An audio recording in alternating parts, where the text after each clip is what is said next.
How to install PPCine app on laptop in just 2 minutes. Today I'm going to show you in this step-by-step guide how you can get PPCine running on your laptop quickly so you can start watching content without wasting time trying random methods that don't work. First, open your browser on your laptop and go to the official PPCine website.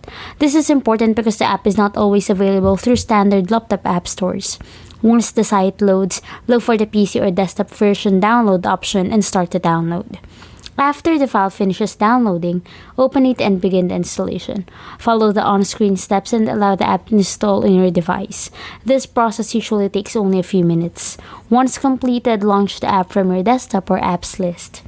If your laptop blocks the installation, allow the app to run when prompted. Some systems require manual approval before installing software from outside the App Store. Approving it lets the setup continue normally. In cases where the desktop version is not available or does not install properly, another working method is using an Android emulator.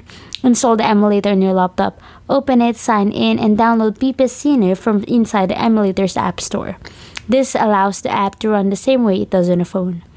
Once PPCine is open, sign in or continue with basic setup if required. Navigate through the home screen and choose the content you want to watch. Video playback should begin directly from the app. If videos do not load, check your internet connection and restart the app.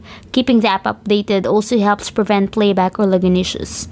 Installing PPCine on a laptop mainly comes down to downloading the desktop version from the official site or running it through an emulator when needed.